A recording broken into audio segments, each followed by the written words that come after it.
Call the Baker County Board of County Commissioners meeting to order. I'd ask if you have a cell phone or anything that makes noise, please put it on silent, not to disturb the meeting. Would ask Commissioner Bennett if he would do the prayer and the pledge for us tonight. If you would please bow your heads.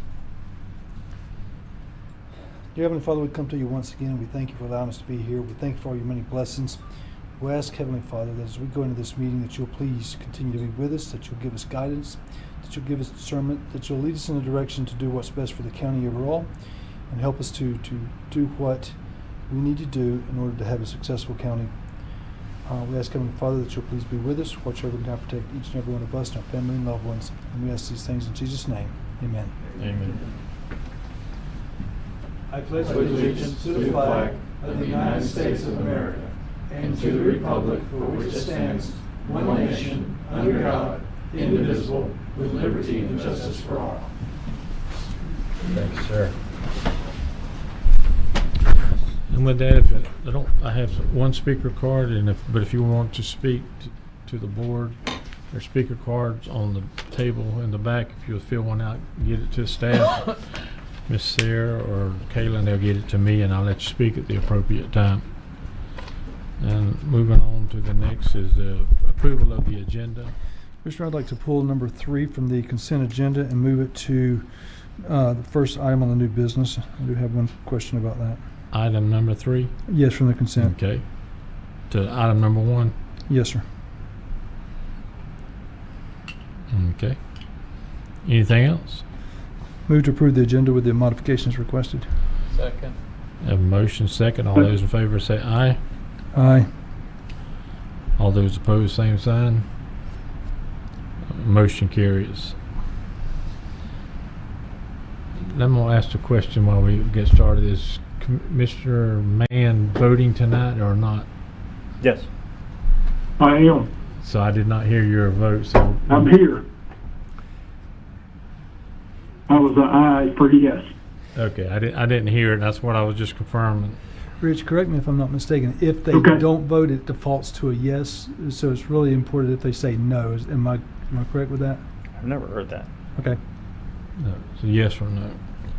And Commissioner Mobley is not on call. Yes, sir. He was not in a position to. So call it's me. Yes, Mr. sir. Commissioner Mann is on traveling tonight, but he's here on. I said he actually looks Okay. better tonight than he ever has looked to me.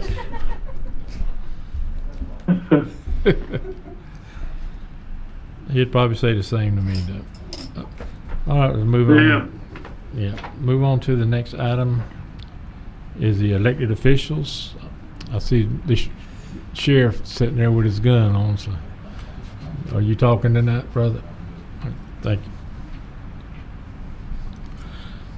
you. Public comment. I do have one item for public comment. Mr. Kendall Kaysen. Good evening. How y'all doing? Very well. How are you? I've come here. It was my decision to move on the dirt road, but the decision of moving on to the dirt road was to get it maintained. Because I'm the type of person, I like to walk my dirt road, I like to walk the neighborhood, but I like to see things been done. When I make phone calls and stuff do not get done, I know they got other stuff on the agenda, but you got somebody there. I know you got a 30 man on your crew, but you have a ticket to go get trustees. I know you got 950 miles of unpaved dirt road, gravel road. Have one of them roads been paved lately in years? Don't know. Your records say nothing done on it. But the problem I'm having is the vegetation from the road is pushing, from the side of the road, is pushing over to the road that need to be trimmed. We got blind spots at stop sign that need to be trimmed back. They came out there and cut the road over on Ray Phillip, the median. But they just cut over the sign. You got a zoning sign there. They just ran right over it. You know, spend your time doing it, and it will help in the long run. And that's all we asking. You know, I know other people do not come up here from my community, they little elders, but I'm the youngest over there that own a home. And I want to see something done on my road. Thanks. Thank you, sir.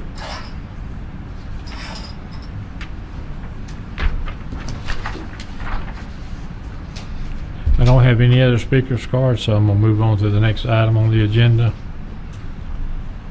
which is approval of the consent agenda items. So I'll take a motion on the approval with the one modification. So moved. Second. A motion and a second. All those in favor say aye. Aye. Aye. I heard you that time. All those opposed, same sign. Motion carries. We're moving to our next item on the agenda, which will be item number 3. From the consent agenda, we move to new business, approval of the COPCN Toxic Air Rescue. Yeah, I just wanted to make one clarification on the COPCN. This is to serve what's been termed as the deportation depot. And I have no problem with that. Glad to support it. However, I want it limited to for the detainees only. That's what the request is. That's what they're supposed to be transporting, so it needs to be limited to detainees. And with that, I make a motion that we approve the item with that modification. I have a motion. Second. Let's have a second. All those in favor say aye. Aye. All those opposed, Aye. same sign. Motion carries. We'll make sure we get that modification in, if you would, please. Yes, sir.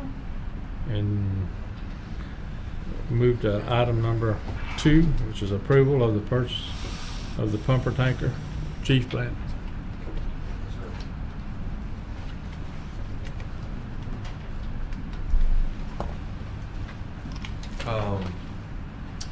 Sarah, do you want to tell what, as far as the paperwork on that, is the item that we had the last few weeks with Representative Brandon came in and approved that, and at the same time, well, I'm going to get ahead of myself before the second floor, but go ahead. Yes, sir, I can start the conversation. So this is for our upcoming state appropriation that Representative Brandon, like Chief Blanton just said, presented a check for just a few weeks ago. So this one is actually a little opposite from how we typically handle our state agreements. Typically, when we go to the state, they won't let us do anything at all until we get a funding agreement. That's what starts our purchase process. The division that handles the fire apparatus, which is the State Fire Marshal's office, that actually, they require that we initiate the purchasing process first, show them proof of that via a PO, and then that is what initiates them to send us the funding agreement. So, of course, we have to start this process. We know it's going to be 2 years before we get this piece of equipment. It needs to be paid for. But in efforts to move forward to be able to get our state funding agreement, we have to have this purchase approved tonight. It's outside of our authority, so it's before you all tonight. Again, this is within the budget of the state appropriation. It's just the next step to get that purchase started. And Chief Blanton can answer any technical questions. Yes, ma'am. Go ahead. Mine's not a technical one. Mine's an administrative one. Yes, sir. We're approving a purchase order, but yet we don't have budget for it yet in the county. Yes, sir. Yes, sir. There's a stipulation in those that the notation is made that the contract has to be received also. I said this one is just opposite of everything that we do, but there's no checks or anything that are issued until we have that funding agreement in place and it's incorporated into the budget. This is simply just to start it in the ADG system, our finance system, to be able to issue a PO on it. I have no problem making a motion to approve the issuance of a purchase order, but holding it until we have the contract Yes, sir. executed. Yes, sir. Okay. Is that your motion? I'll make that in the form of a motion. Second. A motion second. All those in favor say aye. Aye. Aye. Aye. All those opposed, same sign. Motion carries. Love that We- lag time. Item number 3, which is approval of the Station 50 second floor completion. Ms. Sarah? Yes, sir. We'll take a tag team approach to this one There too, you if go. you want. Yeah. So going back to our original contract award, again, this one was another state appropriation that we were so fortunate to get. And we were very fortunate to actually get a very low bid when we bid this project out. So just to remind you guys, when we built the Glen Station, Station 50, we actually added or constructed a second story. It was not completed in any manner. It's just insulated in a ceiling and a concrete floor in there. It has not been of any use, actually has to remain locked because it was not completed before. So we were successful to be able to get the appropriation in current budget year to be able to start the completion process on there, or to complete it, I'm sorry. So with that, like I said, the contract from Plum Level originally came in very, very low. Which was great, but it ended up allowing us to have about $123,000 remaining of the grant. Like Commissioner Bennett always likes to say, we're not sending money back to the state. So we met with, as staff, with the contractor on some ways that we might be able to spend the remainder of that money and still come in within budget, but obviously not spend more than we have. So presented before you tonight is change order number 1. It's been attached for your review. You can see there's a list of things there that have been included. There are 13 in total. Some of those are just some contractor's costs associated with that. But this change order does total $119,351.58, which leaves a remaining balance of $4,203.42 within the budget. If there's any specific questions, we can talk about the change order, but that's why it is before you all tonight. I said it's just trying to wrap up those remaining grant funds and try to get as close to that budget dollar as we can. Yes, sir. How far along are we right now with it? Go ahead. No, you go ahead. We obviously have picked our contractor, and they're submitted their winning bid on this, and now they're going through it to find out what you said, any change orders that need to be made. But as far as turning any dirt or anything like that has not happened at this point. I'm going to suggest that we not approve the full amount of this of $119,000 because it's only leaving $4,200 left in the entire grant. Yes, sir. And if we approve this full amount, if there is anything that comes up that was unforeseen, and there will something come up that's unforeseen, we're going to be overexpended what we have. And so I see on here things like install 15 storage lockers. This is in the training area upstairs, so it's not like somebody's living up there and staying up there. But there's that. You've got an additional bathroom. It says including adding shower and bathroom 1. Is that upstairs, bathroom 1, upstairs or downstairs? The bathroom that's part of this project is in the upstairs. There's a workout area up the upstairs, and the shower and the toilet will be part of that area. Okay. It's not part of the living quarters Additional downstairs. closets in the fire training. All I'm saying is I'm going to be reluctant to approve. How much is our current project we already got awarded? $376,445. So 376. We want to add another 119, right? Yes. So we're at almost $500,000, right? Right. 500 is what the total package was. And so we've only got $4,000 left for any contingencies out on a $500,000 project. Okay. That's where my concern is. I have no objections with this, and I don't mind if we can caveat this to where we can approve it. However, some of these things need to be held back and not expended until we confirm the project can be delivered within budget. Because if it's not delivered in budget, something is going to have to be cut. Where I have a problem is we've already contracted at that point to do it. Okay. That's why I have a caution with moving forward with this full amount. Yes, sir. I would say if there's anything that's specific to the plans, let's move forward with those tonight, if that's at the board's pleasure. And then the other items we can bring back as a Yeah, change if order you want us number to 2. segregate it out, we can do that. Yeah, let me ask you this: is it urgent tonight that we do this tonight, or could it come at For the the next ones time? that are Then plan change, yes, sir. it would be. And again, I'm not opposed to what we're doing here. I'm just Right. cautious on obligating 100% of the entire grant funds, and then we have zero flexibility for a change order.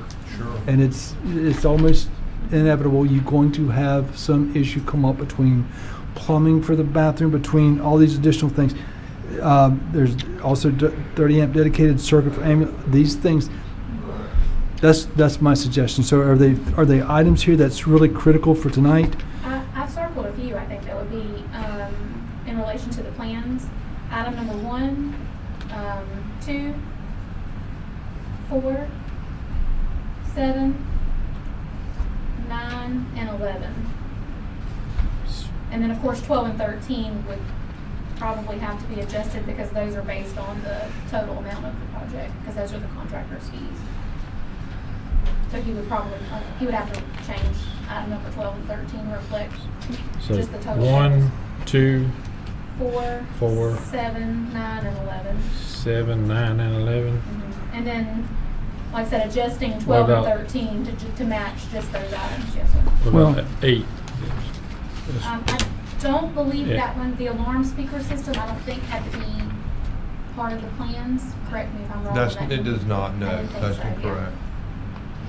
I- That's correct, I'm sorry, not incorrect, that's, yes, ma'am. My suggestion is take the 3145 plus the 7645 plus the, nope. Hang on, let me get it right. 3145 plus the 18200 plus 12500 plus 1500 plus 9875. That's a total of 45,220. 45,220. Which is 10%. which Take is- that off. yeah. Okay, Okay, 45,220 or- 45,220. I'm not as concerned about leaving the small amount in the additional bond or increase there. Not that they're going to get it for that much. It'll be Right. adjusted. It just gives us a little bit more additional, Okay. adjust accordingly. Yeah. And let's do that. And that gives us about a 5% contingency amount to have. And as we get closer to the end of the project, if we don't need it, we come back and add it then. no, Okay. no, we don't have a problem with that, and those issues aren't pressing, it doesn't matter. Okay, Fine with us. so my suggestion is of the 119,351. 74, 131.58. 74, what was it, 74? $74,131.58 with those reductions would be the new change order amount. That, I would be good with that, if that's, We can go, yeah, we could go with that, and then if the money's there at the end, we can put these right back in. No, that's Because they're not planned. they're not No, planned if there was a already. pressing issue here, we were missing somewhere, I'd tell you, but right now, I don't think we got a problem on our end at all. and it may not, if everything's been great, we don't have any contingent, we don't have any issues, it's not a problem to add them back at the appropriate time. Gotcha. No, we're Fair we're enough. okay with that. All right, my recommendation is move forward with the project and approval of the amount of 74,131 as discussed here. And I'd suggest hanging on to this for Yes, coming sir. back later. Is that a motion? That's a motion. Second. Have a motion, Second. have a motion in 2 seconds. All those in favor say aye. Aye. Aye. All those opposed, same sign. The motion carries. Thank you. Thank you, sir. Thank you, sir. Item number 3, approval of policy, credit card user fee. Ms. Sarah? Yes, sir. Thank you, Mr. Chairman. This is pretty straightforward. I mean, you can see it's just one single page. This is something that come up through our budget workshop discussions, that the county has been absorbing the cost for credit card user fees when you're paying for really any service here at the county, mostly in the community development department. When we first started taking credit cards, the norm was really 50-50 when we polled other places. It was a discussion that we did have at length back then. However, that shift is primarily on the cardholder now. I'm not sure that you would visit any place that a business absorbs that cost. So that just simply brings us in line with what that standard is. It just simply says that we allow credit card payments and that they're accepted in our departments, except that the processing fees shall be paid by the cardholder. Under processing fees, you'll see that all credit card processing fees shall be paid by the cardholder, parentheses user, and will not be absorbed by the county. If there's any specific questions, I'd be happy to go over them with you. But you can see it's very short and sweet and to the point that passes this on.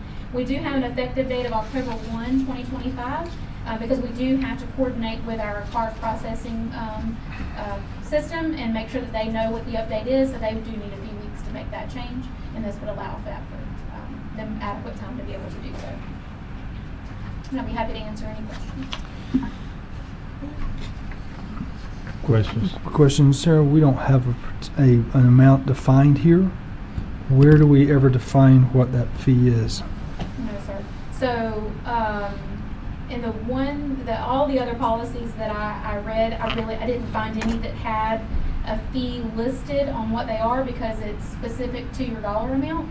So your credit card that you're using to pay for it typically charges you that fee based on what you're paying for. So if someone were to come in with a small permit, their processing fee is low, and we have some of those large ones that come in. That one was several $100s of a processing fee because the permit was so high. So we did not. So, list so that. who determines the processing fee before we charge the credit card? Your credit card processing. So the credit card Yeah. companies Yeah. have set fees, so Yeah. it would be a percentage on certain things, but sometimes it's different even between cards. Yeah. So if you're paying with a Visa or MasterCard versus a Diff- Discover or American Express is Right. different some of fees. them have higher fees. So let me ask my question differently. When somebody comes in and says, I want to pay with my credit card, Mhm. who determines how much that charge is? The service that we use, what's the name of the company that buys blank? Clover. Clover is this. Do is the do we system that check it? Do we put? How do we check to tell the client, the customer, it's going to be $72.41? Who's checking to tell So them that what it system was is? installed They're through our- told before the card is approved, before they sign and approve. So when you put the amount and the type of card in, it will then be able to tell you what that fee will be. Okay, so and you can Before it's cancel processed. before you do it, so they know Yes. before they do Right. it. Yes. Yeah. Okay, and the reason I ask is because just this weekend, at a local restaurant, Mhm. I had my bill. They handed me the little kiosk to finish up myself, and I noticed what was on my ticket versus what was on here was different. Service fee. When I got to look at it, it was a 3.5% fee, and that's why I want to make sure of that somebody's relaying that to Yes, sir. the person before they agree to do it. Because I started to pay with cash when I Yes. saw how much. And that's the average is 3 to 4%. Right. And that's the reason we do not take American Express now, because their fee is quite a bit higher than that. So. Okay, so long as the the customer, the client, whatever, the citizen knows what it is beforehand, I'm good with Yes, it. sir. Okay. Make a motion to approve. Second. Motion and second. All those in favor say aye. Aye. All those opposed, same sign. The motion carries. Alright. Item number 5, which is the fiscal year 25-26 budget discussion. Ms. Sarah? Yes, Is, sir. is the comptroller here? No, sir. So we're going through an entire budget without the comptroller for the county being here to assist in the preparation of the budget. Unless I'm mistaken, this is a constitutional responsibility of the clerk. Okay? Just want to be clear on the record that, once again, it failed to do the job. Yes, sir. So I know we've got the sheriff here, and he presented a new budget that's before you all now. I didn't put them in any particular order in the agenda packet, but I don't know if we want to have any discussion over any of that stuff. I just really wanted to speak to you all about how you wanted to go into that. So the clerk's budget was also revised at your direction. We did include that. So those were the only two that were included, because those were the only two changes to the department budgets that we have. And then we've got our budget spreadsheet as well.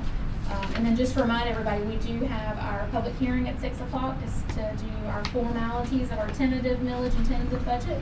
And so we do need to stop promptly at 6 o'clock to be able to do that. And of course, LaDonna's got her normal 6 o'clock hearing. So, is there any preference? Since the sheriff's here, I know he's probably ready to go home. If we want to have any questions or comments for him. I'll put him after public comments.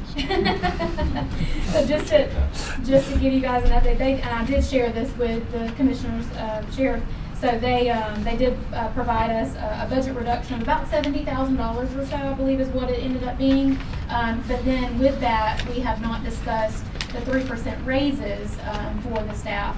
So I think we talked about the last time they would either get the 3% raise or the increase to the new minimum salary that the sheriff was requesting. So that's what's been incorporated, that's before you all now, and it's been incorporated into your full budget packet.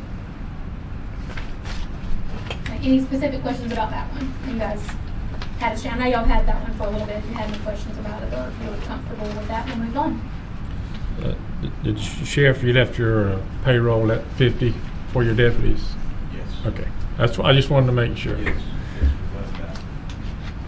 I do want to express my appreciation for his efforts to make sure we went back and found some other ways to try to reduce some things as well.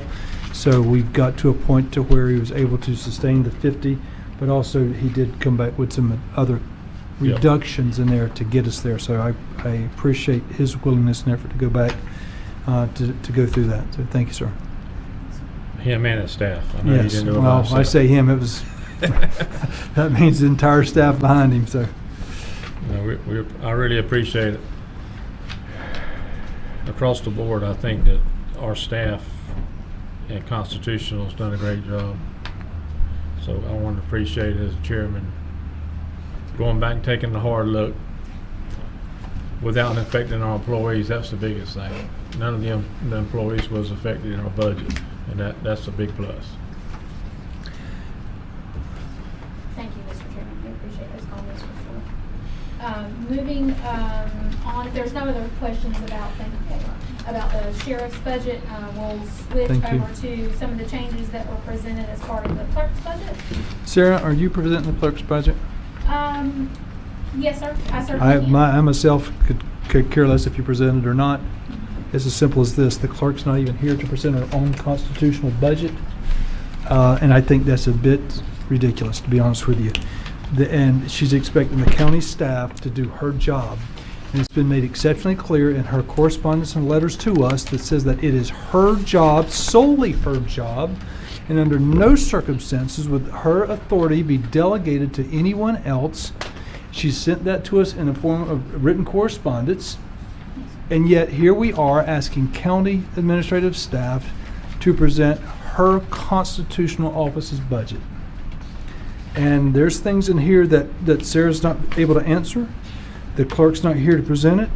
There's a tremendous amount of items here. I did ask this afternoon for a list of all the positions in her office, because when I see there's almost $100,000 of increases in salaries above what that's not even reflected in here, and it says it's from previous year increases, and they go back from year 16, 17, 17, 18.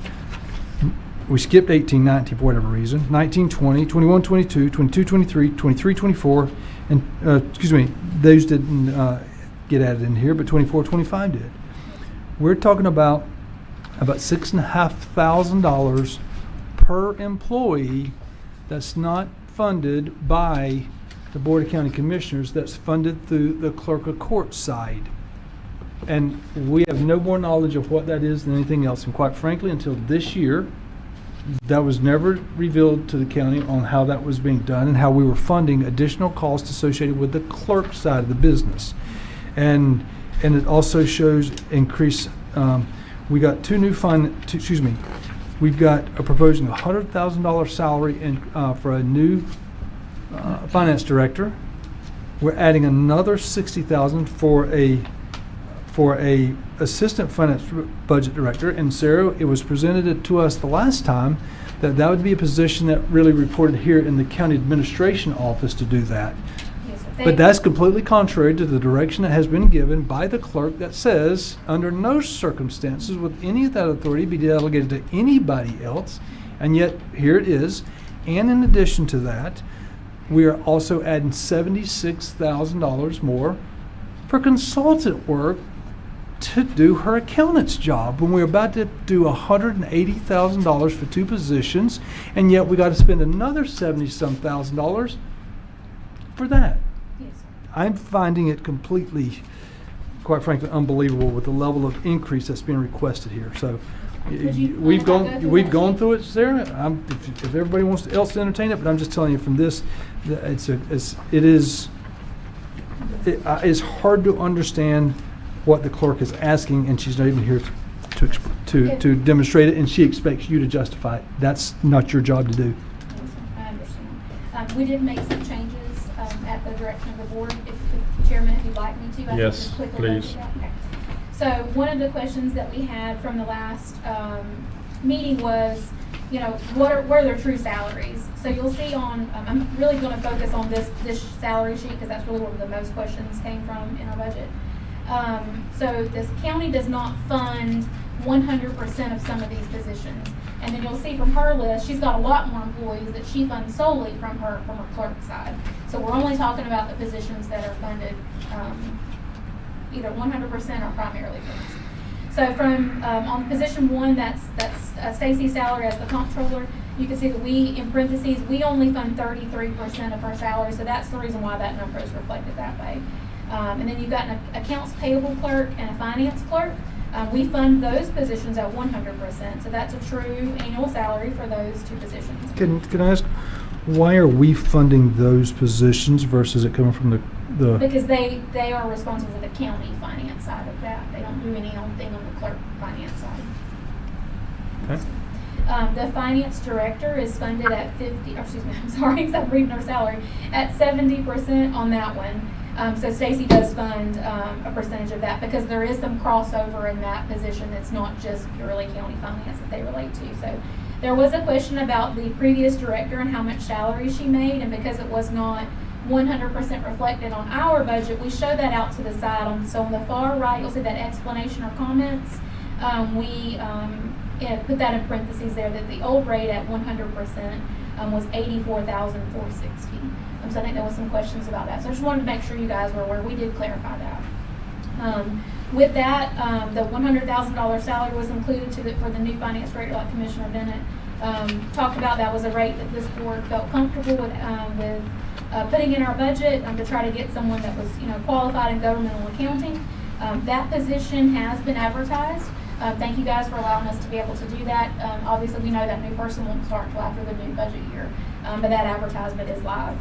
And then I'll cover the previous year's raises next, but I did want to make sure I pointed out on the new position at the very bottom of the page. At the last meeting, we did have that in this budget as $70,000, and you all were a little more comfortable with a $60,000 range, and if someone was really qualified, go up to 70, but for budgeting purposes to stay at 60 for now. And if we need to make that adjustment later, we can. So we did make that change. Back to the previous year's raises, this is very confusing, I'll admit, to try to understand. The explanation that we received was in previous years, on the clerk's funded side of her staff, the state did not always match or meet what the county said we wanted to give raises. So similar like BCCMC, when we talk about being able to give a 3% raise across the board, we have to fund that BCCMC side because they've not been able to do that in the past. So that is what that line item is for. So in the year 16-17, the county gave employees raises, and on Stacy's clerk side, to be able to give her employees that same raise, it cost $10,669. The confusing part for me, and I understand, and I think we're going to continue to try to work to understand this, is why every year that's continued to grow. Instead of the next year, okay, we give raises in 17-18, and that amount is $12,151. You'll see that in the explanation or comments line item. So in the next year, that was again, the state didn't pick up those raises, so the county did for that clerk staff to be able to get the same raise as everyone else. And that's the reason why you see that every single year. So the question is over time, it's amounted to now $99,758. And so there needs to be some clarity as to why has that money continued to roll over every year. Is there a better way to show that? Because certainly we don't do that in the BCCMC budget. We don't show that as a separate line item. It just gets presented as part of their salary. So obviously this concept is not unheard of. We do this with other departments. It's just it needs to be managed a little differently in the way that we present this. And there's some clarity that definitely needs to be determined on that. So that's the explanation that I have it from that sheet. So if I have Yes. some clarity on it. Yes, sir. So let's kind of think through this. In 16-17, it was $10,669. Yes. And we give, at most, we've ever given the county employees, since I've been here 11 years on this board, is at most a 5% raise, and typically it's a 3 to 4%. Typically, yes, sir. But from year 17 to year 18, it went from 10.7 to 12.1, almost 12.2. Yes, sir. That's far more than a 3 to 4% increase. Keep running down the list. In 1920, it went from let's go from 22 to 23. It went from $14,500 to over $25,500. That is far more than a 3-4% increase. What the clerk is doing is she's putting extra funds here, and when she has extra funding available, she's divvying, what I can tell, she's divvying out additional raises apparently, because then every year it's jumping considerable amount. I am quite confident the state allocation for the clerk of courts is not going down every year. It's going up a little bit. It may not be going up the full 3% that we are, but how do you explain the continuing increases in raises? They should be a very consistent amount, exactly the same as what we are giving our employees with a slight raise. And I'm telling you, this is not a consistent way of doing business. It's not transparent with what's happening, because I very clearly articulate and remember that when the clerk's the finance director sat into this office and was working here, she made one salary, because it was brought on when she was hired at this county. She was brought on at $50,000 because we had advertised at a maximum of 45. She had asked for 50. She'd come back to this board, and when we were having the discussion with the clerk made it very clear that really, it don't matter what we say, it's her decision. You remember that one? So she brought her on at 50, but it was amazing. When she moved over to that office, she got about a $20,000 pay raise. And it's continued to go up, because now, as you can see, it's sitting now at $84,500 almost. So what's happening is the clerk is obviously, and she's not here to defend it or explain it or help us understand it. Apparently she is continuing to put, when we pay 1/12 of her budget on an annual basis, that what we approve, she takes that amount and she does what she chooses with it. And if I had to guess, it's going to a lot of additional pay raises to her staff that everybody else in the county apparently is not getting. I have no other explanation But for why commi- we're doing this. Commissioner, couldn't she also be adding employees? I mean, I don't know that it all gets spread out into raises. Well, you're certainly not adding them at 27,000. I mean, it could be a Yeah. part-time employee or something. Well, it'd I be mean, just nice for 'cause you're her to be looking able for to other explain options, what it Right, was. 'cause on this She- paper it says raises. it says raises. It don't say new positions. It don't say anything else. It says previous year raises, and none of these raises are a consistent amount. And yet we're supposed to take this information that she's not even here to present or defend, that the county manager, and I appreciate Sarah's efforts. So my concerns are not with you, Sarah, whatsoever. Please understand that. I appreciate your effort to try to pull this together to us to get something working. But when I see the budget for the clerk's office is going up, how much, what percentage? The whole thing was, From last year to this year? 47% increase? Yes, sir. And she's got 96, almost $100,000 of raises in there from what the state has agreed to pay to what we're paying, and no justification. And keep in mind, every year the state's gone up some since 2018, so the percentage difference should be in a neighborhood of about a 2% increase year over year, not the increases that we've got. I'm telling you, there's something not right with what is being done in the clerk's office and how it's presented to us. So my frustration remains exceptionally high.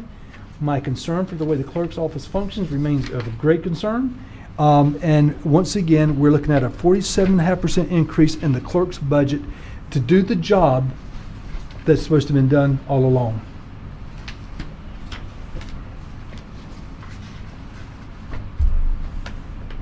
Are there any other questions specific to this budget? I think I'm happy to Commissioner, try to answer. I think Commissioner Benton pretty well explained it. Unbelievable. Moving on to your first sheet. We do, like I said, we have our first official budget hearing in about 20 minutes. So I'd like to go through a couple of changes since we last met on our full budget. So I do want to tell you, from the last time we went through this, we did find an error where our income and expenses were not calculating appropriately. So some of this stuff may look a little wonky, and that's because we found an error that had to be fixed after last time. So let me try to think how we want to do this. Okay, so after we left out of the last meeting, let me start this. When we started with the last spreadsheet, you can get my thoughts right here. We had a deficit of about $330,000. So it's $330,633. So running through the changes that we made, From that night, we had not included the $150,000 in revenue from our tax collector that she was returning to us. And then the property appraiser actually texted me while we were in the meeting and told me that he had $55,000 that he would return to us. So we added both of those in as revenue. So that brought our deficit down to $125,633. We've plugged in all of the official revenues from the state. All of those are very, very close to what our projections are. I mean, just within just a few $100 on some of them, or $30 on one of them. Like we were very close. I'm very proud of us for our projections being so close on that. From that, like I said, that leaves us with a deficit of $125,633. We talked about a whole lot of things about taking them out and putting them back in, and there were several that we left out of there that were mainly staff and the impact fee that you all asked me to try to look at. Chairman, you were, pretty vocal there at the end of the meeting that if we could fund those staff positions, so let's focus on that, and that's where I shifted my focus to. So the impact fee was added back in. That was at $100,000. I think we can talk about this one a lot, but if we want to talk about revenue and changing the way that we're looking at that, sometimes you've got to spend money to make money. And so the overall consensus that I got from the last board was let's try to do that one if we can. So I did add that back into what's presented to you tonight. Also added, actually that was never taken out, but for clarity I want to make sure you guys understand that deficit included the 2 positions for the tax collector. We had talked about removing those because they were not physically out of these documents when we talked about it. It didn't reflect in our deficit. So it does still include 2 positions in the tax collector's office. And in her defense, I went and renewed a tag, and I waited for a very, very long time to get a tag renewed. I know I'll do the same thing. I'm very hopeful we can get those done. And they were super helpful and everybody was friendly, but it did take a while to get it. They were very busy. Included in a staff position is the grant contract position that we talked about here in this office. Again, that was still part of that deficit because we talked about it at the end of the meeting, but we never made that reduction from the official budget numbers. I want to sidebar really quick on that. Commissioner Bennett, just for clarification, that assistant director will be located here in this office with the grants coordinator in that new office that we're talking about. However, they would report to Stacey as their supervisor. I just want to make sure that was clarified. And then the next item that we talked about was the Sanderson firefighters. If we could find the funding for those 2.5 positions, we've got one that's a daytime position now, and we would have to move him up to a shift position, and then we would need 2 more. And then also the sheriff's office. So like we talked about, he made that reduction. Unfortunately, we had to add the raises back in. So even though we saved a little money, we still got to spend a little bit of money too. So, so all of those things combined put us at a new deficit of $573,703. I will tell you that we have successfully have cash carry forward included in this budget of $670,796, which gives you a positive amount of $97,093 with all of those things that we've talked about tonight being added back in. The other changes that were made were specific to Public Works and Solid Waste. So we had talked about the Public Works Department. We had talked about maybe leasing or getting a loan to pay for some of those. Those were changed, and that's reflected in the Public Works Department budget. Although that's a restricted account, it doesn't make a difference on ours. But we were able to do that with the funds that we collect. And then in addition, the other change was the solid waste. We had an amount budgeted in there for a loan payment, and that needed to be reduced because we would only be borrowing the money specific to that roll-off truck and not the full thing that we had talked about before. So we made an adjustment to that as well.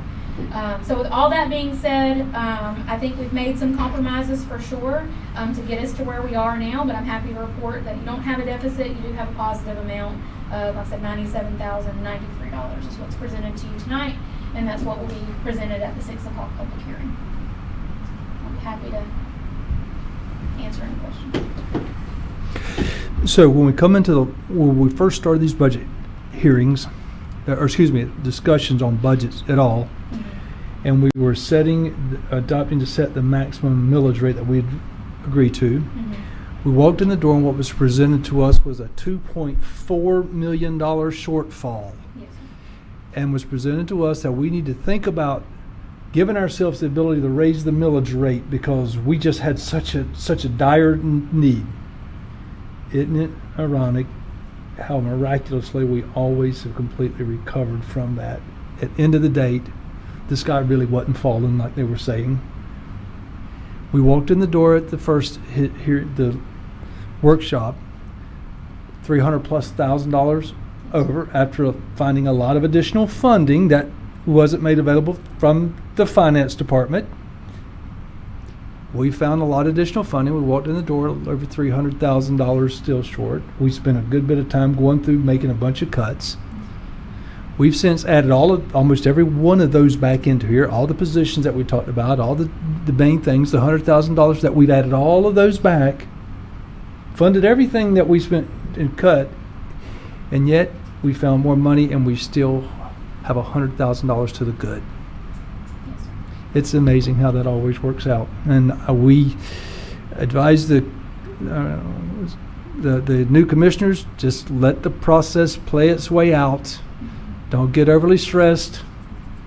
And look what's happened. And in contrast to what was the inklings in the paper a week or so ago, how we have got to not back ourselves in the corner with all these things, and we've got to, as soon as if we was to raise millage rates, we'd be first criticized on how we spend and waste taxpayers' dollars. We choose not to do so. We're going to get criticized because we don't take into account how much we need to increase things. So with all due respect, we have come back to a point where we balance the budget and still have additional $100,000 to put into reserves. It's funny how that works. Hidden money. Hiding money. Any comments? I'm glad that it all came out. It usually does when we get to the end. And I'm glad that they were ready to help when we did need the help. Yes, So sir. I'm glad of that. And even with that, the clerk's budget goes up almost 45%. Mr. Chairman, I'm a little confused on some of these positions, but she's not here, so Yes, I sir. don't know. She just emailed me that before the meeting, but if you have a question about it, just let me know, and we'll get with the commissioner. Yes, sir, Mr. Mann. just on the impact fees, I think it's great that we got them back in to do the study. If we can get support from the school system to include a solid waste study in that, I think it's a win for the county all the way around to get all of that caught up at one time. Yes, sir, I agree. I think we'll have buy-in from the school, and then we'll have buy-in from all the departments. It's a good way to get your money up front for the impact of the people who's moving into the community. When we done away with the impact fees, they were supposed to be the big boom, where the big boom was the big flop. It didn't happen. We're more closer to a little bit bigger boom this time, and we need to make sure that the citizens that living here now are not impacted or losing services because of the people moving into the county. So, and that's the way you do that, through impact fees. And we need to look at that, and I would recommend we look at all of them. Just because you look at them doesn't mean that you got to move in that direction. You might find out that there's not enough money to even go in that direction. But it's definitely worth looking into. But on a positive note, I want to thank Sarah and her staff, her IT crew, and all the people who pitched in to pull this budget together for the board. I know y'all went above and beyond your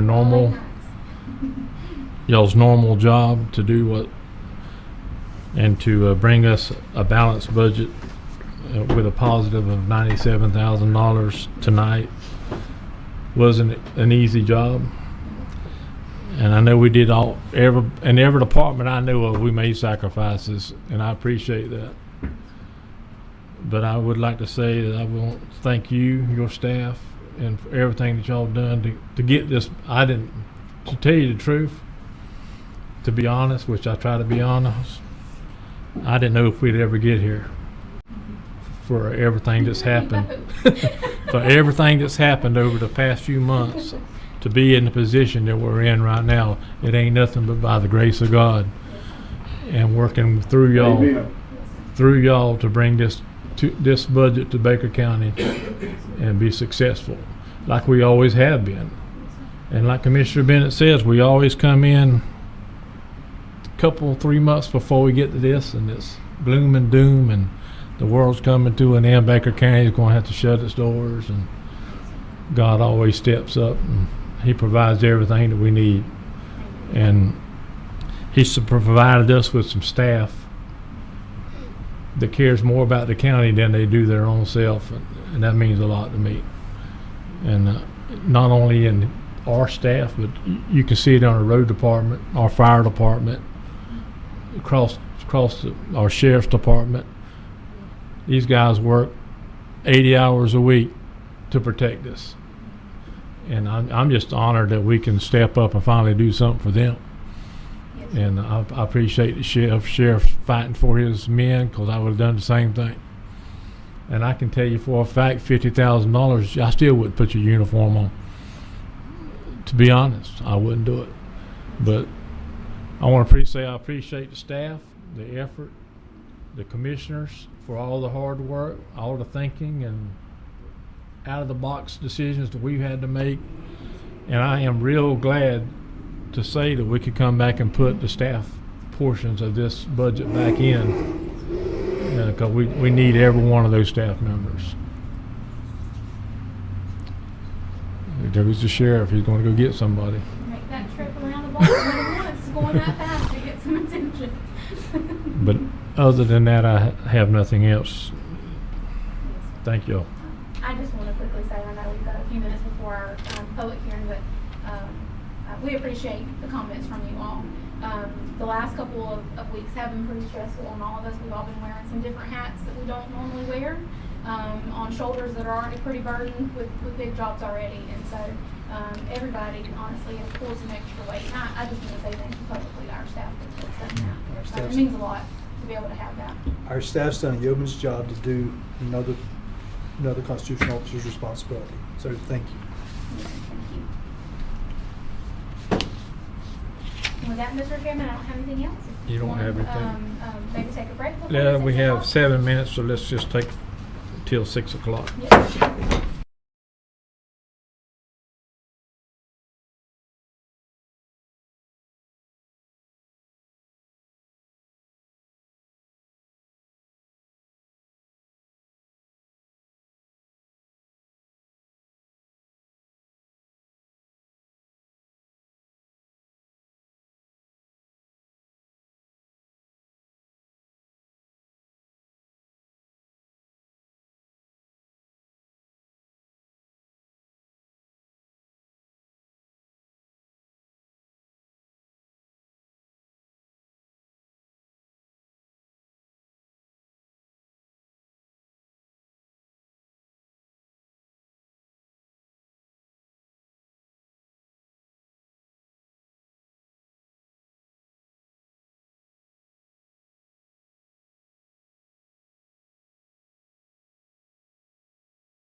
to open up this Baker County Board of County Commissioners meeting again, and we're going to go right into our public hearing.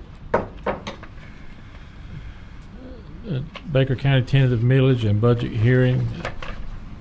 This public hearing is to present the tentative budget of Baker County to the public for comment, questions, and review to make changes if desired by the county. The process for the budget adoption is detailed precisely in Florida statutes, and we must comply with those directives. The very first order of business is to discuss the tentative millage and the rollback millage rate. Reasons for the increase in the ad valorem tax revenues. I will turn this discussion over to the county manager to make certain we meet all the required communications. Thank you, Mr. Chairman. The name of the taxing authority is Baker County, Florida. The County Commission's tentative budget for fiscal year 25-26 reflects a millage rate of 7.2916. That millage can be compared to the current millage rate, which is the same at 7.2916, and to the rolled back millage rate, which is 7.1253. The rollback rate is a calculation which brings in the same dollars next fiscal year as for this year, excluding new construction, additions, deletions, annexations, and improvements. I am required by Florida statutes to state the percent increase of the tentative millage compared to the rollback is a positive number because it is an increase. The tentative rate is 2.28% increase over the rollback rate, or in other terms, a 2.28% increase. The county's overall tentative budget is $49,376,508 and breaks down as follows. General fund, $17,429,623.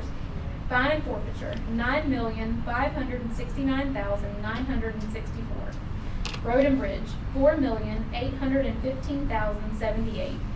Road paving, $5,475,125. Corrections, $4,128,889. Other expenses, $7,957,829. This does not represent a millage increase. Property values increased this year by 4.92%. The commission voted 5-0 to set the max millage rate at 7.2916. This increase would allow the county to better fund the provision of essential services to our citizens. The budget reflects the draft budget reviewed by the commission throughout numerous budget workshops conducted over the past few months and presented the evening of September 9th, 2025 at a public hearing, and is scheduled for the second hearing and adoption this evening, September 23rd, 2025. Okay. Mr. Chairman. I will entertain a motion to read the resolution regarding millage by title. Move to read Resolution 2025-14, read by title. Second. Mr. Rich. Resolution 2025-14, a resolution of the Board of County Commissioners of Baker County, Florida, adopting the tentative millage rate levying of ad valorem taxes for Baker County for fiscal year 2025-2026, providing for an effective date. We will now open the public hearing on the tentative millage discussion. Anyone in the public have any discussion?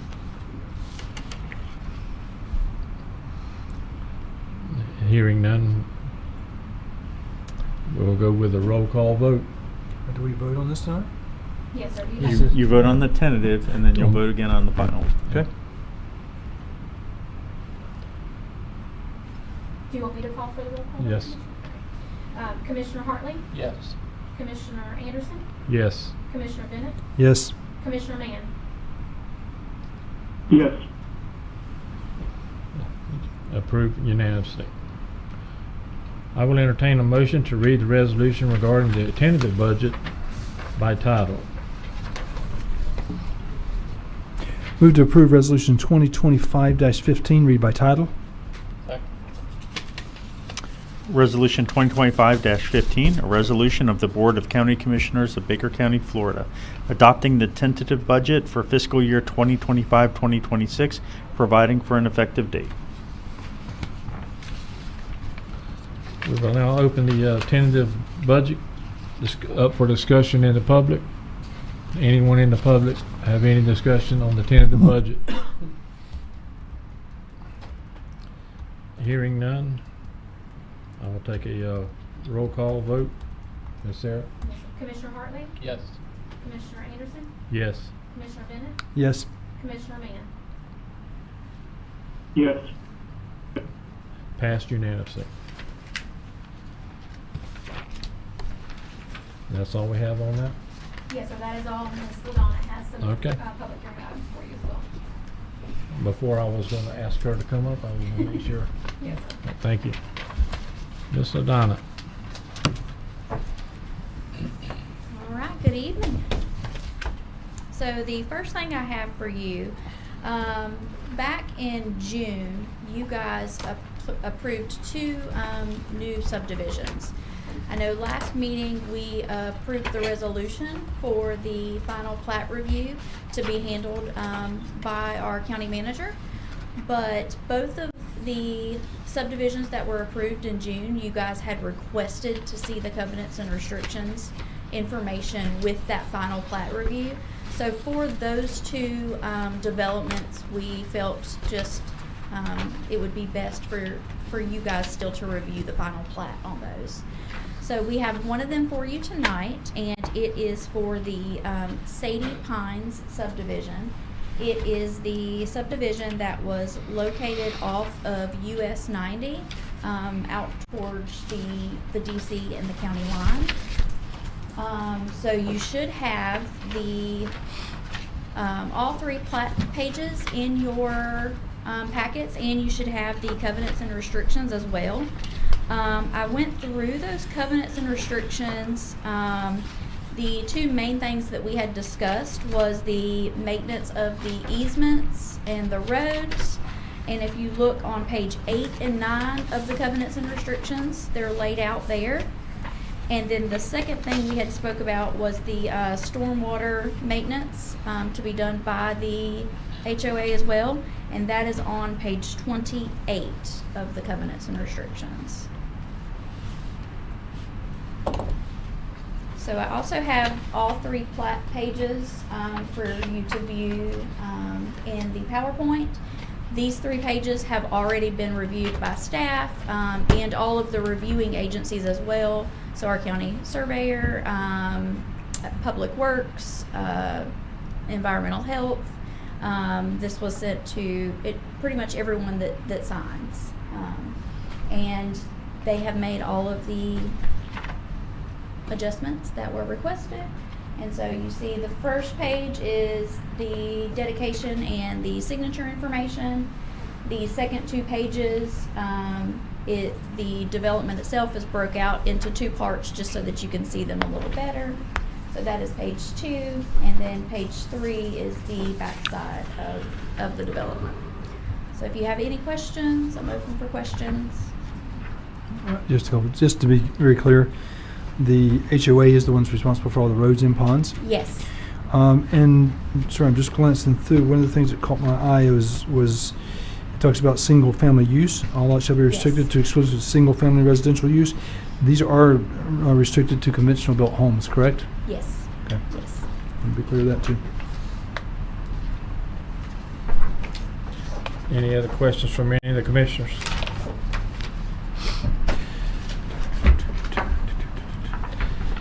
One question. There's legislation being pushed through this year on eliminating homeowners associations. So where would that put us in that situation as a county? Maybe this is a Rich question. I would say that is definitely a Rich question.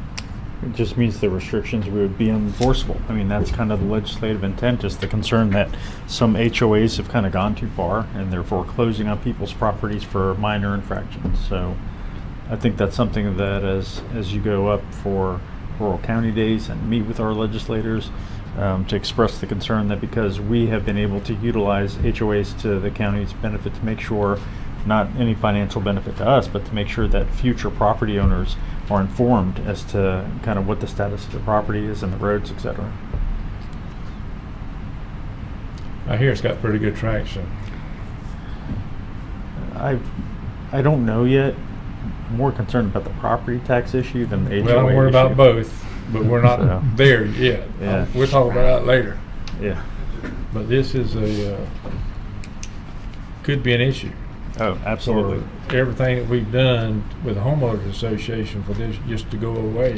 Well, we would have to, I mean, Commissioner Bennett had said it before, he would ask for a type of covenant and restriction that's filed, that runs with the land, that at least from a title search would put future property owners on notice. Okay. You just need. I think your concerns are extremely valid and something we got to watch. But I think at the end of the day, what it comes down to is for us to approve this, we've taken steps to ensure that the county and the public is not responsible for maintenance of the roads and the ponds. And so from my standpoint as a commissioner, if it goes away, we're still not stepping in to take over it. There's absolutely nothing that would preclude from that group of property owners to get together and maintain them anyway, and funding their own way and so forth. Where I live, everybody thinks we have an HOA. We do not. However, there's a number of us, not everybody, but there's a number of us that pitch in and pay for some of the maintenance for certain things. The front entrance there's no funding comes from anybody else except us that live in there, and there's no requirement for us to have to do that. So this is another one of those same things, and it really depends on how well they want to maintain their own community. So while HOAs may go away in requirements by law, there's nothing that says that they couldn't continue to do it with those that they just can't enforce Just be making people to do it. enforceable. Yeah, that's the only the issue that comes back to it. That's all true. And then what ends up happening from a practical side, though, is your It phone goes away. Well, your phone rings a lot more because people then don't understand the difference between a private and a public road, and then people will start telling you they pay taxes even though they live on a We have private that road. already, brother. It gets worse. Oh, it gets That's all. worse. It would absolutely get worse. You're absolutely right. Reaching over time, fewer and fewer people is going to want to pay something that they don't have to do. So it is a concern to watch. Helps to have good neighbors. On this particular one, this is on as a public hearing for the final plat review. Do we need to take any action to review, to approve, to give you any directions or anything on this? Yes, so in the past, prior to us, what was just passed last meeting, you would at this point approve or deny the final plat. So this is listed in the public hearing section. Do we need to make a motion? Let me check with the public first, and then we'll make a motion. Okay. Anyone in the public have any comments or questions on this subdivision? Hearing none, go ahead, Commissioner. And do we need to, is it a motion just for the final plat review or also approving the declaration of covenants and restrictions? It's just for the final plat Just- review. Okay. Yeah, just the plat. I move to approve the final plat review for the Sadie's Pine subdivision. Second. I have a motion second. All those in favor say aye. Aye. Aye. All those opposed, same sign. The motion carries. Okay, let's move on. Item number 4. Okay, so all of the other items I have for you are second hearing items. You heard all of these items at the last commissioner meeting. So the first one we have here is for exemption, a subdivision exemption for Three Forks Road. This property is back behind the Glenwood subdivision. It is owned by Wyman and Joyce Davis. It is currently a 39.23 acre parcel. The applicant proposes recording a platted subdivision that will result in a total of 3 lots. So their homestead portion would remain the front lot, and this would develop 2 lots behind their homestead property now. The agent here is Miss Emily Martin. She is a local real estate agent, and it is the intent for her and one of her siblings to purchase those 2 lots. So you can see here, it has the Ag Zone B land use with a zoning of Ag 7.5. which is the same on two sides. You'll see there where the Glenwood subdivision butts up to it with the very low density residential and RC1. And then to the south of this parcel is the Island Oaks RV Park. So it is a PUD and recreation there. So you can see here, that's what those lots would look like. This here would be the home site of the Davises that they intend to keep, and then this would be one parcel, and this would be the second parcel. You can see here, this is the wetland delineation that they had done. So this back here is the wet area of the property, and they would have a buildable site here and a buildable site here. So we did speak a lot last meeting about the difference in private and public roads, and how the roads leading to this area are maintained and by who they are maintained.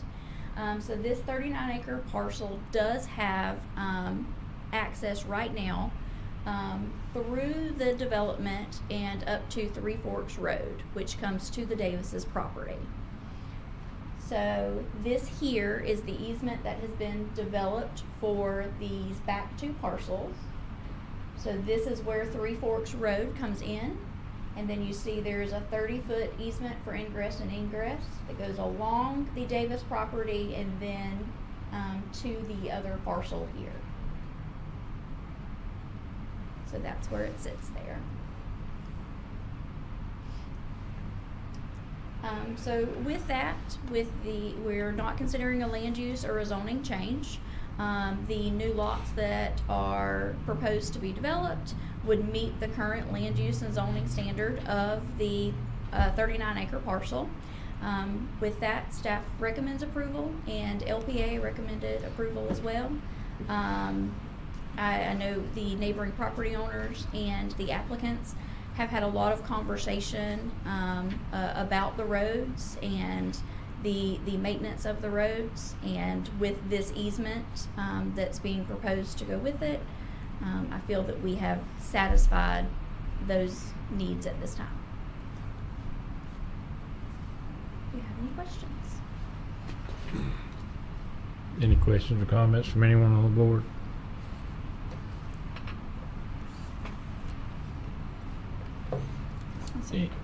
Any questions or comments from anyone in the public? A little closer there.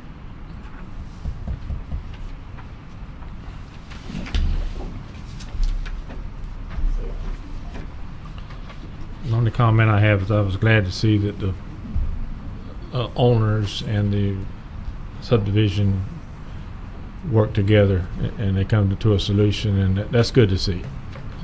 Before And I they, think clarification of something. what, Yeah. yeah, before it ever came back. So Yeah, I have not got any feedback otherwise. All of the feedback that that I have gotten from the applicant, and I have spoke to a couple of the property owners in Glenwood, and they have not had any negative or adverse comments. Okay. If they have any, they have not been shared with me. So okay. Unless I'm mistaken, the land, Their what HOA, their association. association, last time was here and indicated that they supported it. Yep. yes, with the easement, the easement going through the Davis property. Yep. Yes. Okay. Yes. Motion. I make a motion to approve. I'll second the exemption subdivision Second. requirements. I have a motion second. All those in favor say aye. Aye. All those opposed, same sign. Motion carries. All right. Item number 5, exemption to subdivision requirements. Okay, so this is a secondary subdivision exemption application. This is from Rayonier. This property is located off of 124 in Sanderson. So we're actually looking at two different parcels. It is this parcel here. So 124 comes along here and then comes along here. So we are looking at this parcel here, and then we are looking at the southernmost of this parcel as well. So the application that we're looking at is for 135 acres here and the southernmost here. So it has a current land use of Ag A and Ag B with a current zoning of Ag 10 and Ag 7.5. The application is for 12 lots, all of which will meet that current land use and zoning. So you can see here, the southernmost piece is where you're seeing that Ag 7.5 with the Ag B, and then this one here is where you're seeing Ag 10 and Ag A. So if you look here, there is a little bit of the FEMA flood zone along the southernmost portion here. And there is some on the northern half of this parcel, but this up here is not Please part dial of the the number you proposal. wish to invite. He just got disconnected. He can call right back in. I think we hung up on Mr. Mann. Can we call him by chance? No, but he can call back in. Okay. Do we need to wait until he calls back in, or? Commissioner Mann, are you back? I'm here. Okay. Okay, we're good. So here you can see that those 12 lots defined a little better. So you'll see 124 goes right along here, and then 124 goes along here, and this is the intersection of 127. So all of these lots would have direct access to a county maintained road of either 124 or 127. The FEMA flood zone that you saw is on this lot here.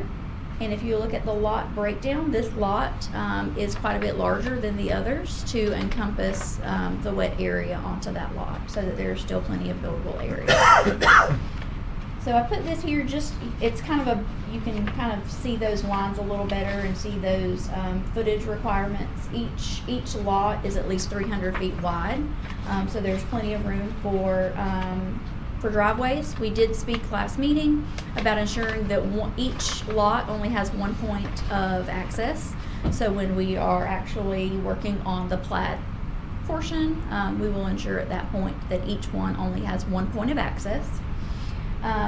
So the application meets the checkoff list for the request of the exempted portions. So staff does recommend approval, and LPA recommended approval as well.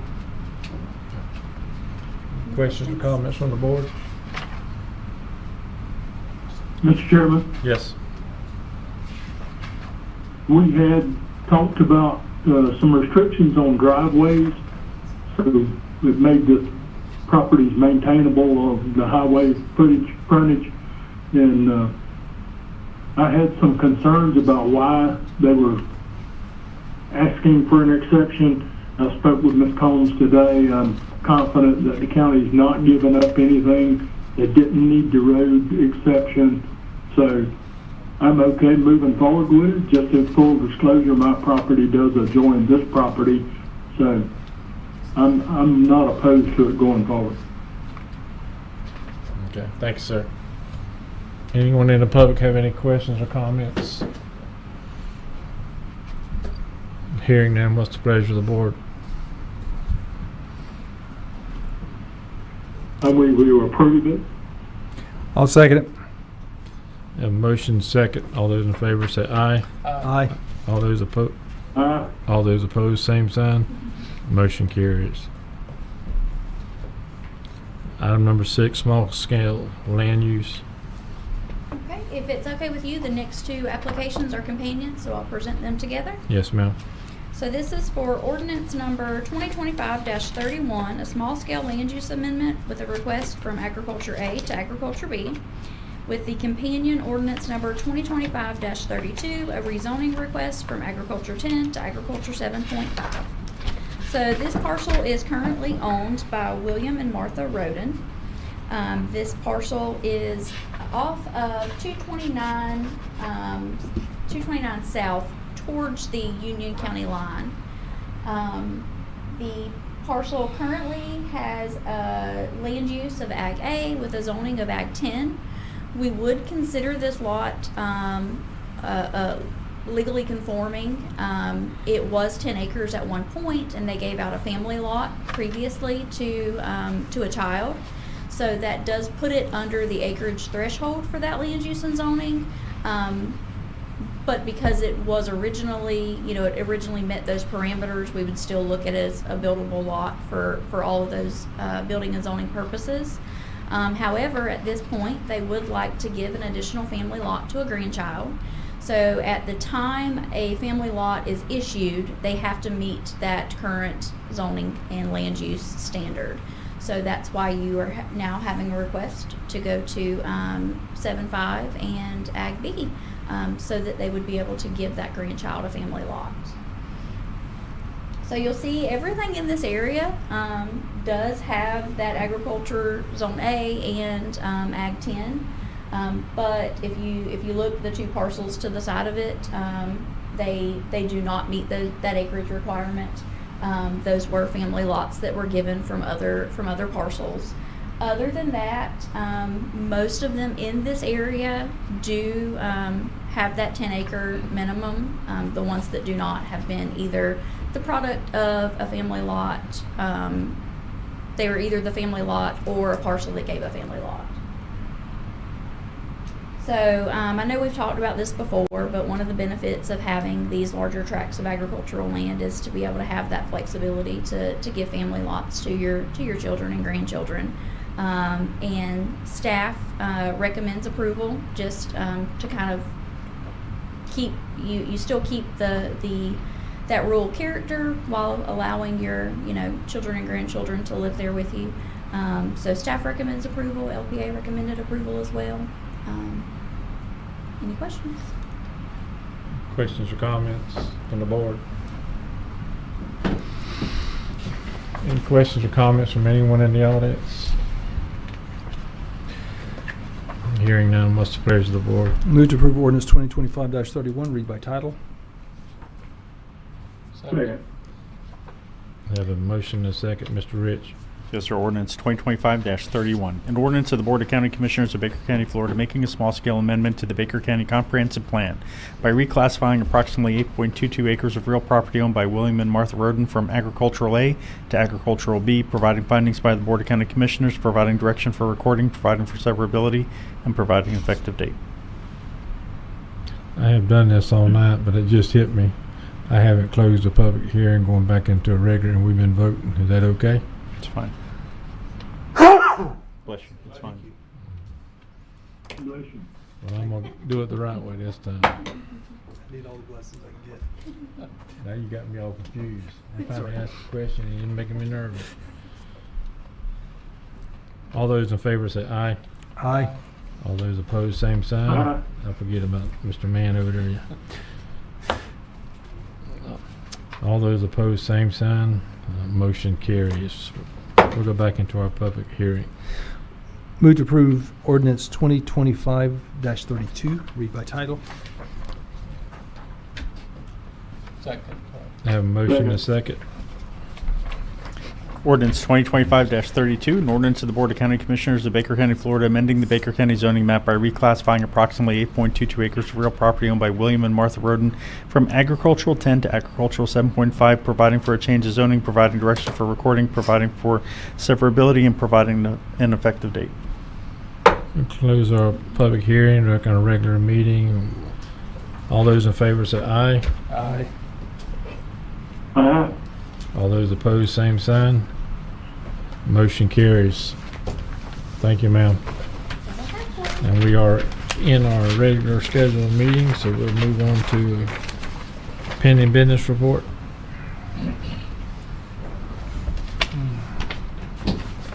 Miss Sarah? Yes, sir. Thank you, Mr. Chairman. So the next item, you ready for us? Pending business?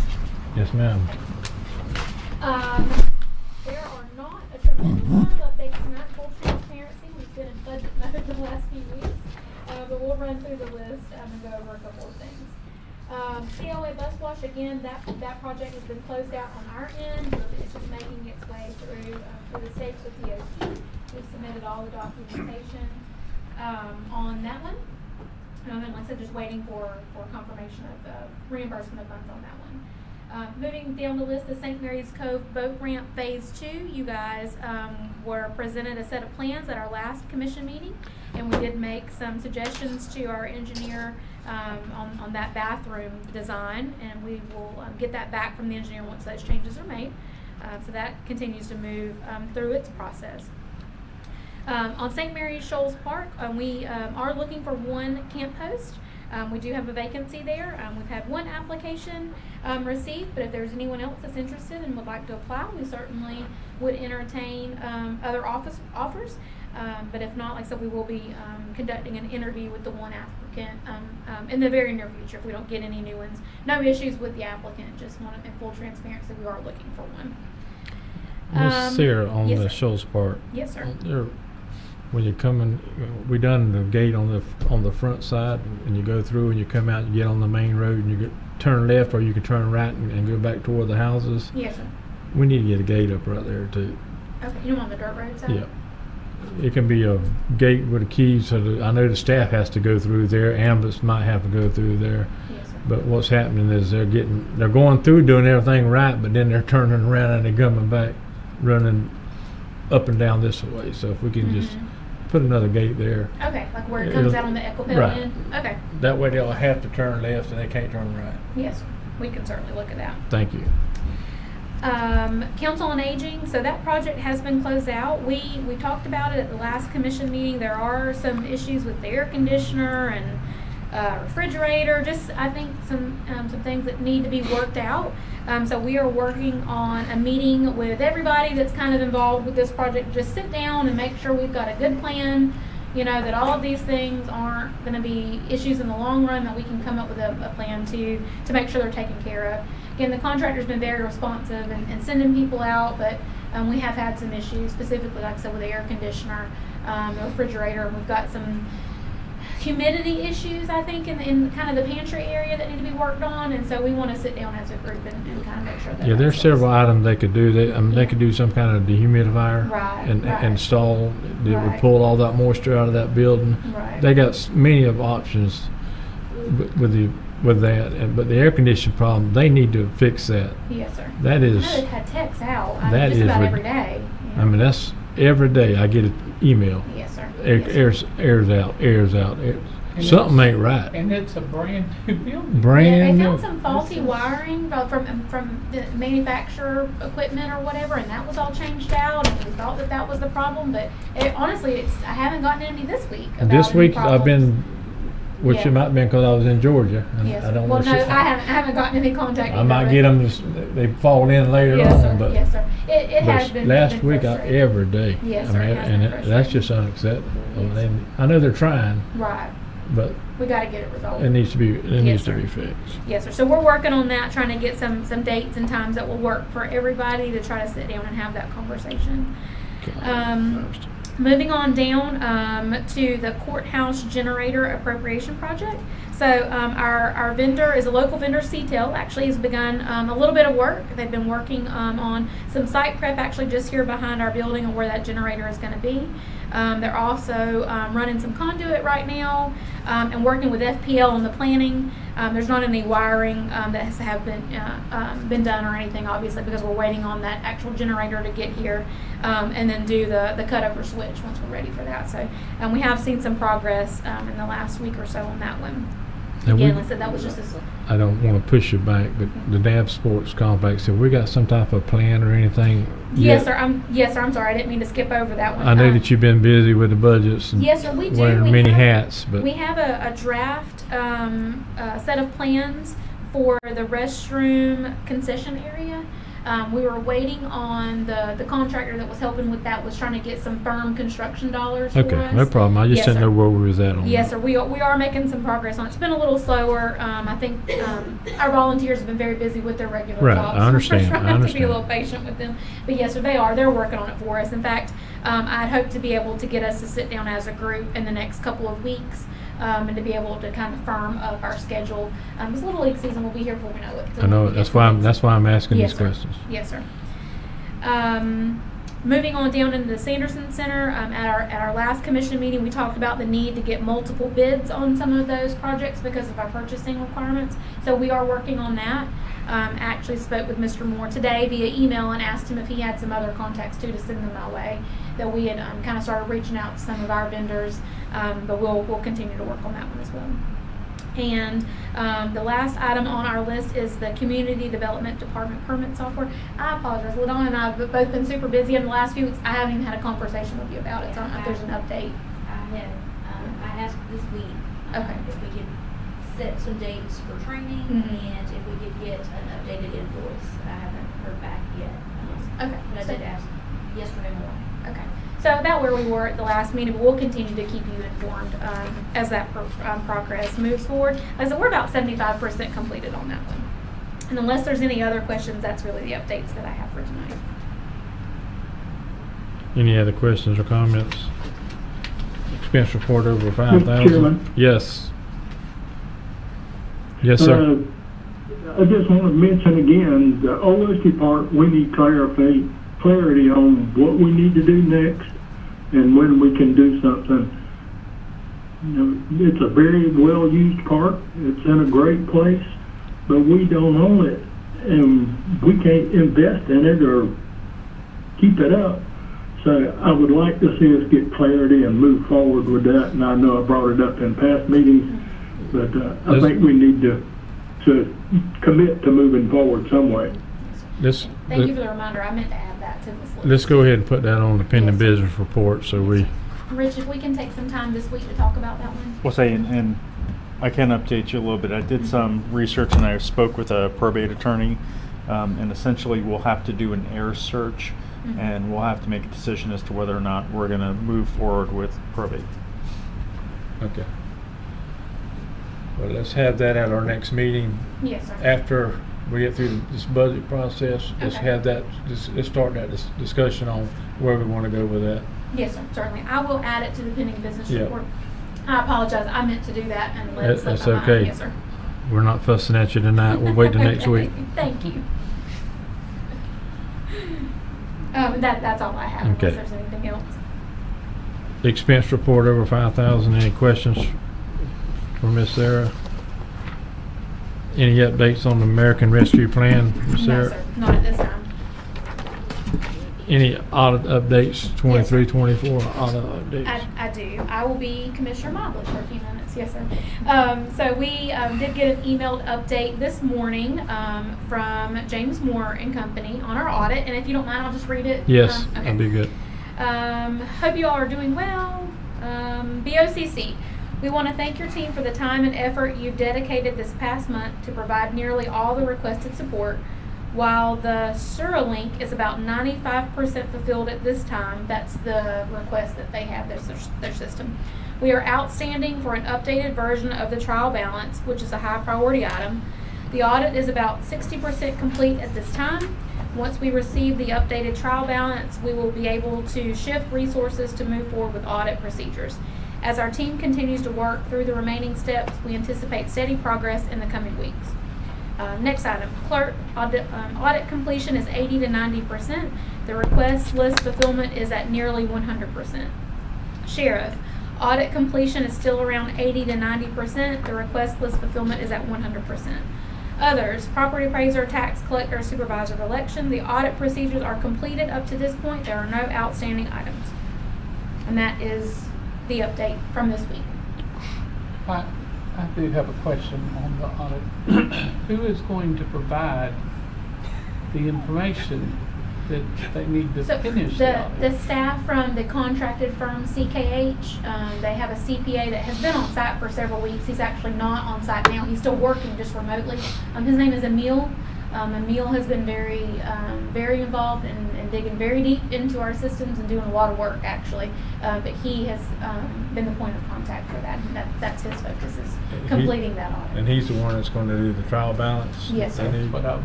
Yes, sir. He will complete that as well. Okay. And do we have a timeline on that or no? No, sir. I do not at this time. Okay.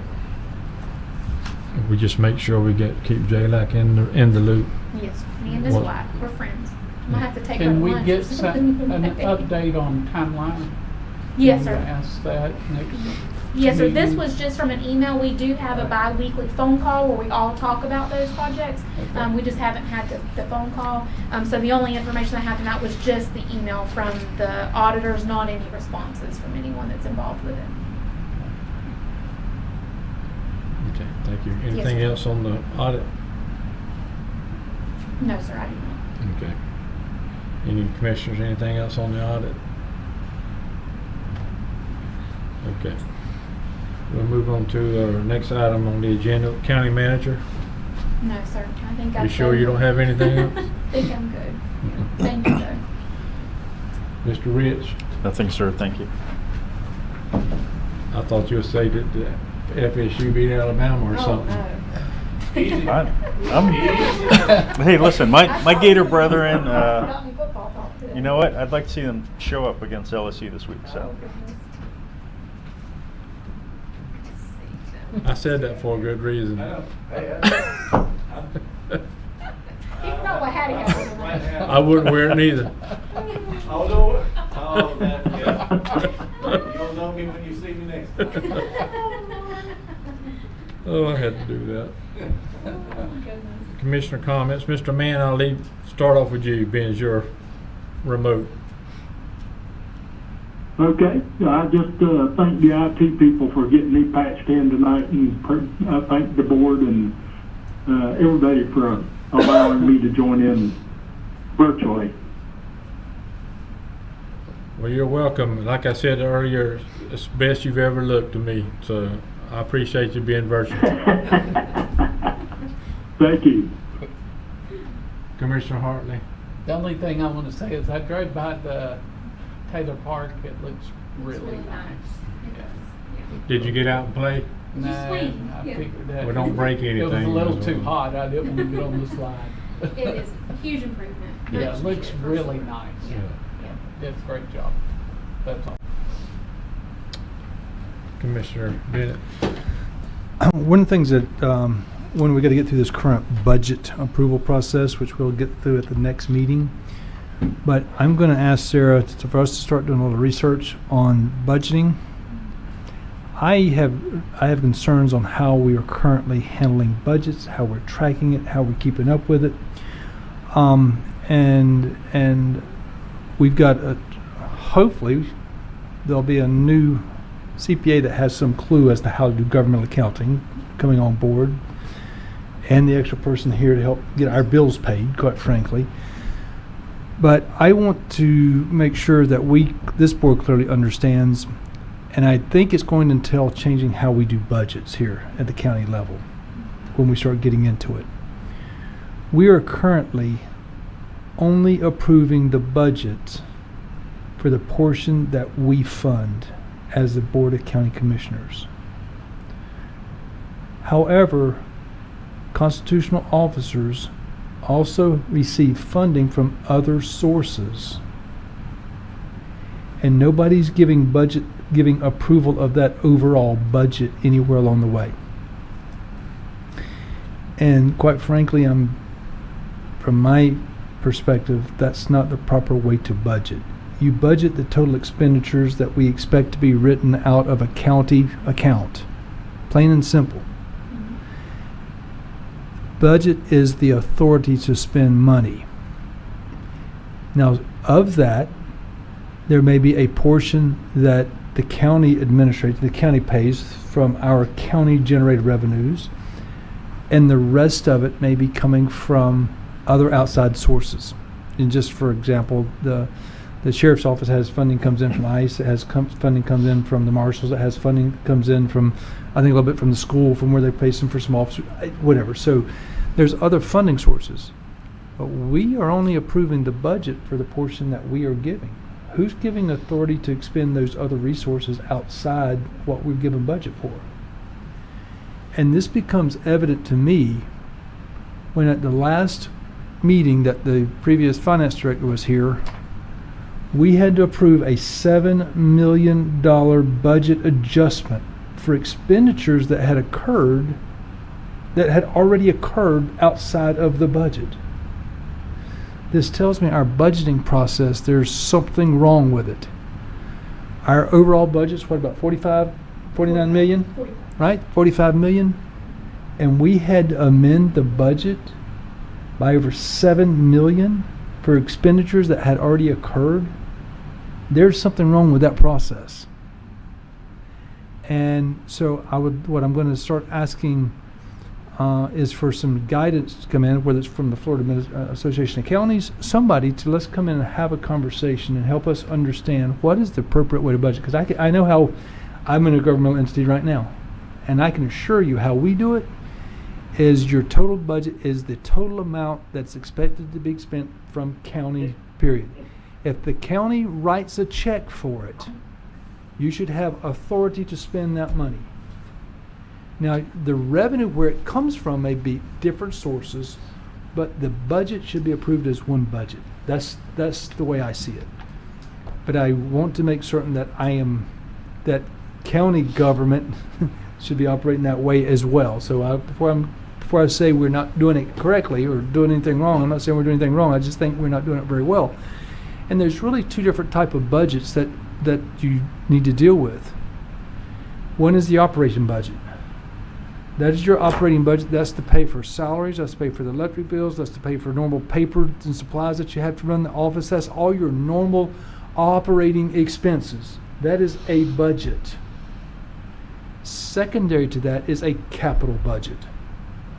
That is where you list all the items that you're going to purchase that's considered a capital purchase, whether it's a new vehicle, whether it's a new piece of equipment, whether it's a building improvement that can be amortized or depreciated. All of these things that hit certain criteria that it's going to can be depreciated, spread out over certain times.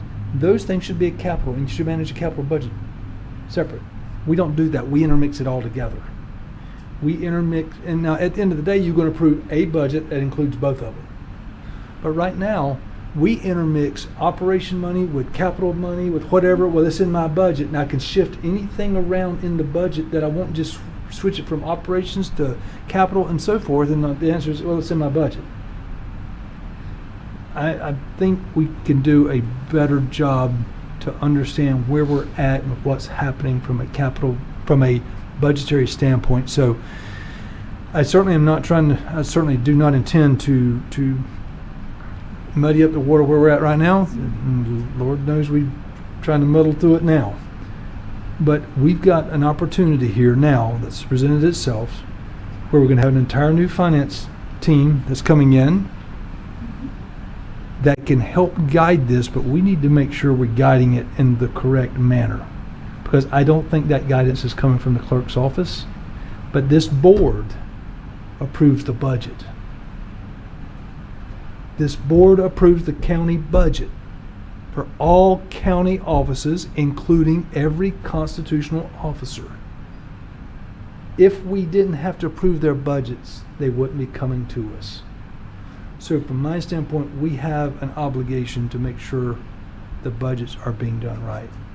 And I've lost confidence in the fact that they're currently are being done in a manner that really is transparent and open and in the correct manner. So I'm going to be asking for let's have some series of discussions about that after we get past this current budget. As we move into the new budget year and we're starting a whole new budget with a whole new staff, we need to make sure we understand what's being done and that it's being done correctly. Because just because we've always done it that way don't mean we ought to keep doing it that way.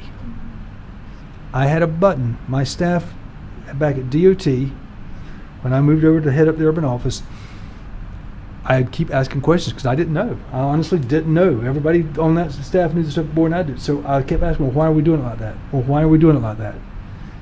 And the answer was, well, that's the way we've always done it. That is not an answer. Because we've always done it that way tells me you're only doing it because we've done it that way. You're not thinking about what you're doing. You're not looking for better ways. You're not doing anything different. You're just doing it because that's what we've always done. We need to rethink what we're doing. To a point that they got me a button that said, that's the way we've always done it, with the red circle and a hash across it. And it sat on my desk until I left DOT, and I still have it. And all I'm saying is we need to start rethinking what we're doing, and this is a prime opportunity that we have before us with an entire new finance folks coming in to do that. But I want to make sure we get clear guidance from folks that from the appropriate folks, whether it's the Florida Association of Counties at the right ones, to get some right folks here to help us, educate us. And if my understanding is not the way it needs to be done, that's okay. But I want to make sure that it is, because I currently think something's different. So we'll be following up with that after we get through this next meeting. That's it for me, sir. Thank you. And I don't have anything because I'm ready for staff to go home tonight and get a little You rest. deserve to leave before midnight. Yes. Right. So with that, I'll take a motion to adjourn. We all do. We all had some late nights.